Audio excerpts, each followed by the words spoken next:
Assalamualaikum warahmatullahi wabarakatuh. Salam dan bahagia.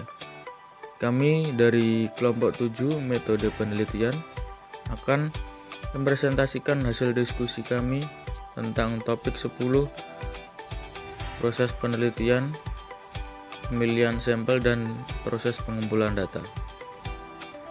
Anggota kelompok kami yang beranggotakan 3 orang. Yang pertama Vidya Nurahmadini, yang kedua Monica Lorenza, dan yang ketiga Fata Fadila Rashid. Oke, untuk slide pertama akan dipresentasikan teman saya. Silakan. Yang pertama, pemilihan sampel. Proses pengambilan sampel merupakan proses yang penting. Proses pengambilan sampel harus dapat menghasilkan sampel yang akurat dan tepat. Sampel yang tidak akurat dan tidak tepat akan memberikan kesimpulan riset yang tidak diharapkan atau dapat menghasilkan kesimpulan salah yang menyesatkan. Selanjutnya, kriteria sampel. Sampel yang baik yang memenuhi 2 buah kriteria sebagai berikut. Yang pertama, akurat.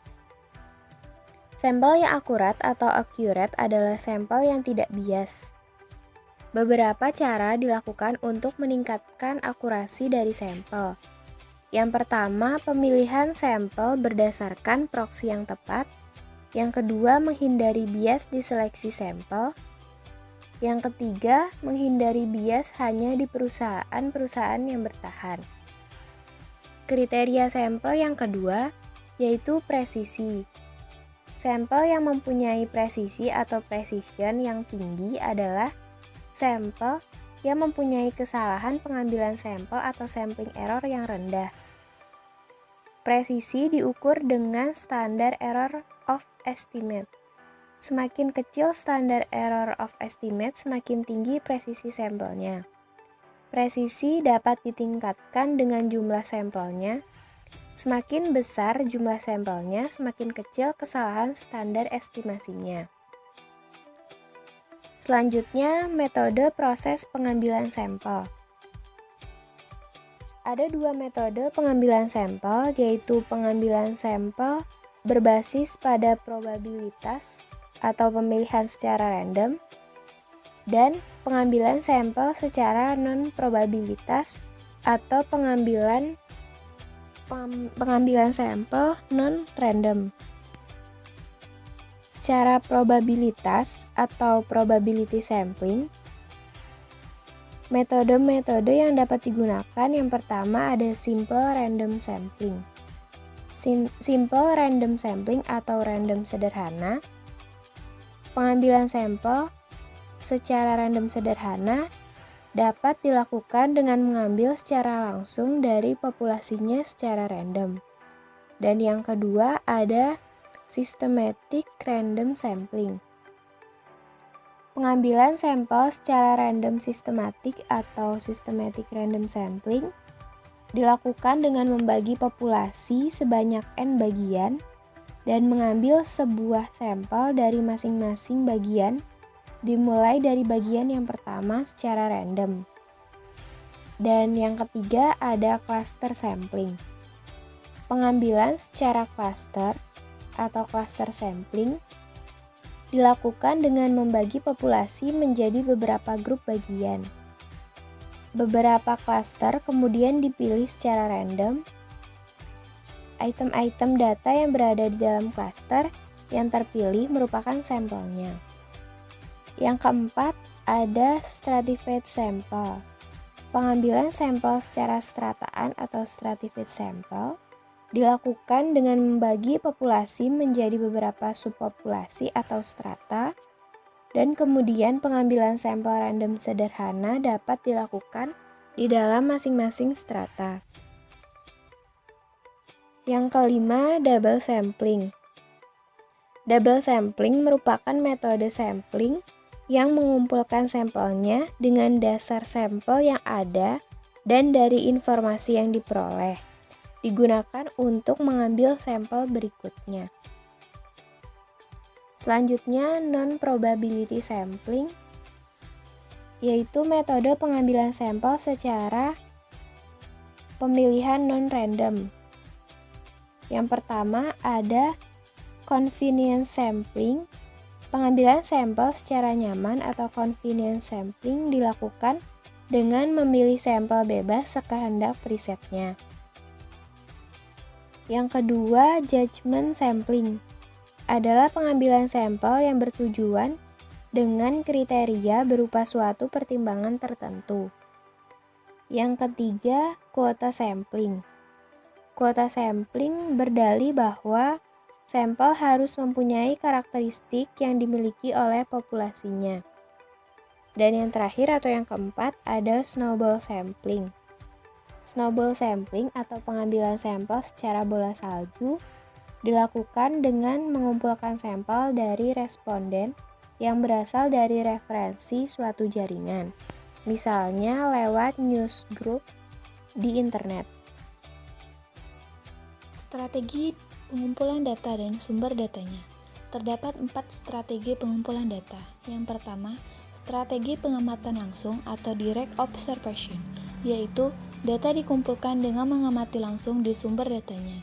Sumber data dari pengamatan langsung dapat diperoleh dari beberapa cara sebagai berikut: studi kasus atau case, studi lapangan atau field, dan studi laboratorium atau laboratori.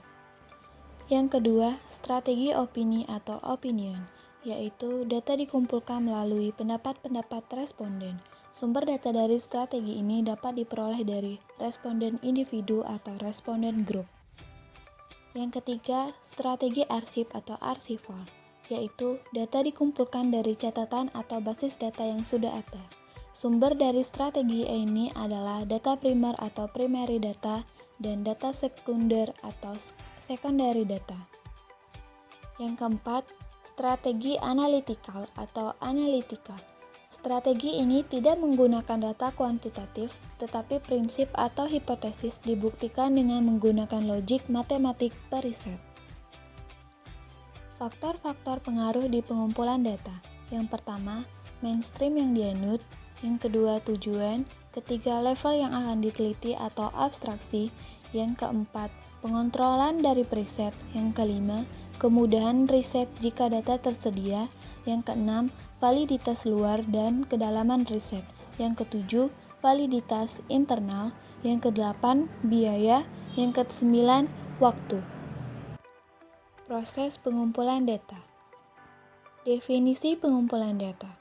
Pengumpulan data dilakukan untuk memperoleh informasi yang dibawakan dalam rangka mencapai tujuan penelitian. Sebelum melakukan penelitian, seseorang peneliti biasanya telah memiliki dugaan berdasarkan teori yang ia gunakan. Dugaan tersebut disebut dengan hipotesis.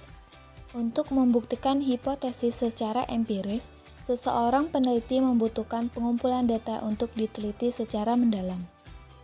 Proses pengumpulan data ditentukan oleh variabel-variabel yang ada dalam hipotesis. Pengumpulan data akan dilakukan terhadap sampel yang telah ditentukan sebelumnya. Data adalah sesuatu yang belum memiliki arti bagi penerimanya dan masih membutuhkan adanya suatu pengolahan. Data bisa memiliki berbagai wujud, mulai dari gambar, suara, huruf, angka, bahasa, simbol, bahkan keadaan. Semua hal tersebut dapat disebut sebagai data asalkan kita gunakan sebagai bahan untuk melihat lingkungan, objek, kejadian, ataupun suatu konsep. Oke, selanjutnya ada metode pengumpulan data. Metode pengumpulan data adalah teknik atau cara yang dilakukan oleh peneliti untuk mengumpulkan data.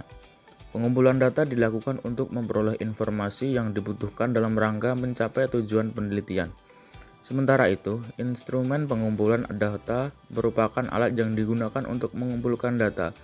Karena berupa alat, maka instrumen pengumpulan data dapat berupa checklist, kuesioner, pedoman wawancara, hingga kamera untuk foto atau untuk merekam gambar. Kemudian, kategori metode pengumpulan data. Yang pertama ada wawancara. Wawancara adalah teknik pengumpulan data yang dilakukan melalui tatap muka dan tanya jawab langsung antara peneliti dan narasumber. Contohnya, wawancara terstruktur dan wawancara tidak terstruktur. Kemudian yang kedua ada observasi. Observasi adalah metode pengumpulan data yang kompleks karena melibatkan berbagai faktor dalam pelaksanaannya. Metode pengumpulan data observasi tidak hanya mengukur sikap dari responden, namun juga dapat digunakan untuk merekam berbagai fenomena yang terjadi. Contohnya partisipan observation dan non-partisipan observation. Yang ketiga adalah angket atau kuesioner. Kuesioner merupakan metode pengumpulan data yang dilakukan dengan cara memberi seperangkat pertanyaan atau pertanyaan tertulis kepada responden untuk dijawab. Kuesioner merupakan metode pengumpulan data yang lebih efisien bila peneliti lebih mengetahui dengan pasti variabel yang akan diukur dan tahu apa yang diharapkan dari responden. Kemudian yang keempat ada studi dokumen.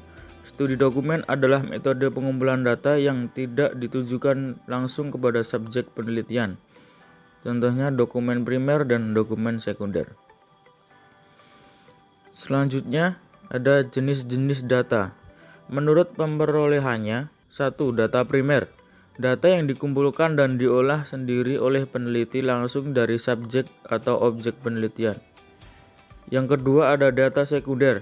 Data yang didapatkan tidak secara langsung dari objek atau subjek penelitian. Kemudian menurut sumbernya. Yang pertama ada data eksternal, data yang menggambarkan suatu keadaan atau kegiatan di luar sebuah organisasi. Yang kedua data internal, yaitu data yang menggambarkan keadaan atau kegiatan dalam sebuah organisasi. Kemudian menurut sifatnya ada 1. Data kuantitatif, data yang berbentuk angka pasti. Yang kedua, data kualitatif, yaitu data yang bukan berbentuk angka. Kemudian ada menurut waktu pengumpulannya. Yang pertama ada cross section atau incidental, yaitu data yang dikumpulkan hanya pada satu waktu tertentu.